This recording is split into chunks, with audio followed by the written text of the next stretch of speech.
Let's look at when a zero crediting is a hero, a current event when the market dropped and there was no downside risk for a fixed indexed annuity. In early 2020, the world changed as a result of the COVID-19 pandemic, which hit our country and the world as a whole.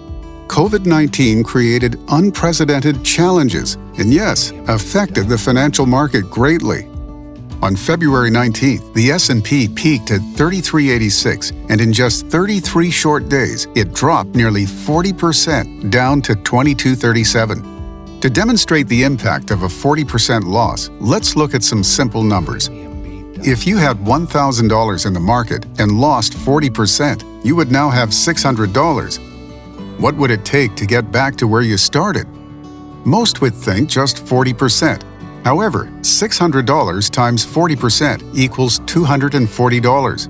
That only gets you back to $840. So, you would need more than 40%.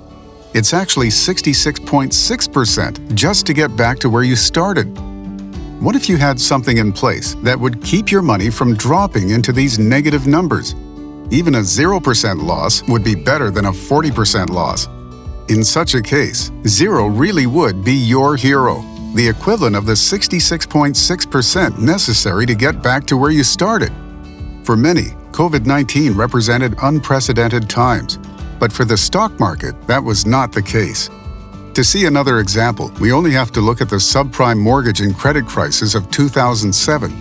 On October 9th of that year, the S&P peaked at 1565, and over the next 517 days, it dropped nearly 57%, down to 677.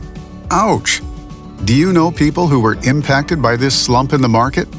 If only zero could have been their hero. And another recent example that most remember living through happened at the turn of the century with the dot-com bubble to the dot-bomb burst. This time, March 24, 2000 represented the S&P's peak of 1527, only to be followed by a 929-day drop of 49%, landing at 777. In this case, 777s was not so lucky for those riding the market. Do you think you could have ridden that roller coaster for nearly 3 years? Or would you have been wishing you had zero as your hero? These are just 3 recent examples of peaks and troughs in the market. You don't have to look too hard to see many more on the road behind us, and it doesn't take a crystal ball to realize there will be more to come. The only question is, will you ride the market down with all the others, or will you allow zero to be your hero? Were you or someone you know affected by one of these downturns in the market financially?